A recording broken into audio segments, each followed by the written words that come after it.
비디오 스튜. 올바른 베트남 택시 이용법. 베트남 여행을 하게 되면 택시를 자주 이용하게 됩니다. 가장 편리한 이동수단이자 한국과 비교도 안 되게 저렴한 가격으로 택시를 이용할 수 있기 때문이지요. 호치민 같은 대도시에서는 택시가 많으므로 이용하기 편리합니다. 굳이 걸어 다닐 필요가 없을 만큼요. 하지만 어느 나라도 그렇듯 베트남 택시도 외국인 관광객을 상대로는 바가지를 씌우는 게 일상입니다. 심지어 베트남에 거주하고 베트남어를 할 줄 알아도 바가지를 씌웁니다. 기사들의 변경은 짜고 치듯이 다 똑같습니다. 길을 몰랐다든지 이쪽이 더 빠르다고 하지요. 택시 기사의 바가지를 100% 방지할 수는 없지만 최대한 택시를 효율적으로 이용하는 방법에 대해 설명해 봅니다. 공인된 택시만 타자. 베트남에는 온갖 짝퉁 택시가 판치고 있습니다. 글자 하나만 바꿔서 그럴듯하게 위장하죠. 특히 공항이나 주요 관광명소 앞에 일렬로 대기하고 있습니다. 우선 지역별로 택시 회사가 다양하게 있습니다.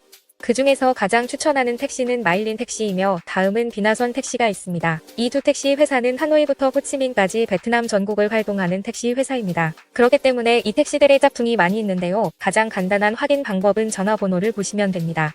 마일린 38 비나선 38 27 그리고 마일린과 비나선 택시는 두 가지 종류가 있습니다. 4인승 작은 택시와 8인승 대형 택시인데요. 8인승이 약 300원 정도 더 비쌉니다. 그 외의 차이는 없습니다. 베트남 공항에서의 택시 이용법. 베트남은 지역별로 운행하는 택시가 조금씩 다릅니다. 그러니 방문하시는 여행지별로 운항하는 택시를 미리 확인하시는 게 좋습니다. 간단히 설명하자면 전국적으로 운행하는 택시는 위에 마일린입니다. 이하 남부에서 운행하는 택시는 비나선과 마일린이 있으며 북부에서 운행하는 택시로는 역시 마일린과 택시 그룹이 있습니다. 베트남 어느 공항이든 공항에 처음 내리면 인터넷에서 조사한 베트남 택시가 잘 안 보이실 겁니다.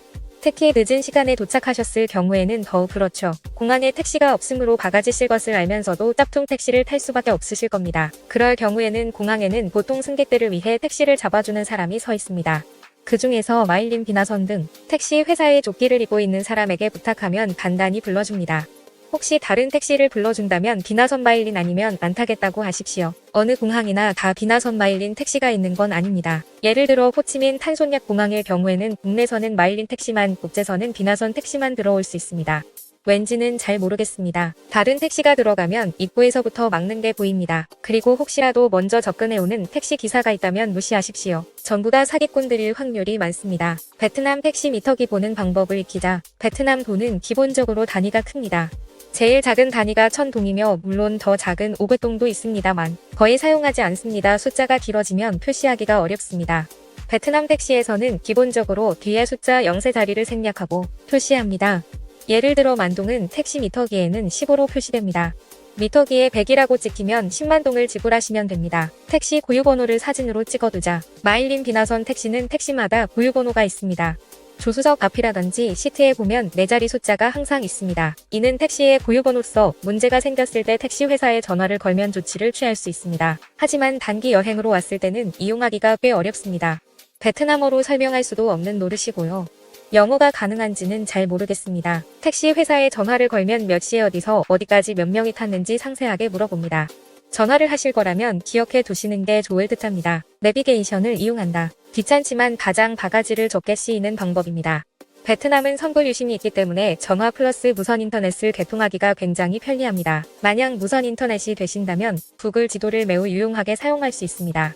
조금 귀찮기는 하지만 내비게이션을 이용하여 택시 기사한테 손짓으로만 안내하면 바가지 쓰일 확률이 매우 낮아집니다. 베트남은 대부분 지역이 구글 지도 내비게이션이 작동하기 때문에 내비게이션대로만 가시면 됩니다. 사실 외국에서 택시, 버스를 이용하면서 바가지를 100% 안 쓰이길 기대하는 건 힘듭니다. 하지만 위 4가지 방법을 참조하시면 조금이라도 정상 가격에 원하는 목적지에 도착하실 수 있을 것입니다. 구독과 좋아요, 알림 설정으로 다음 컨텐츠를 빠르게 만나보세요.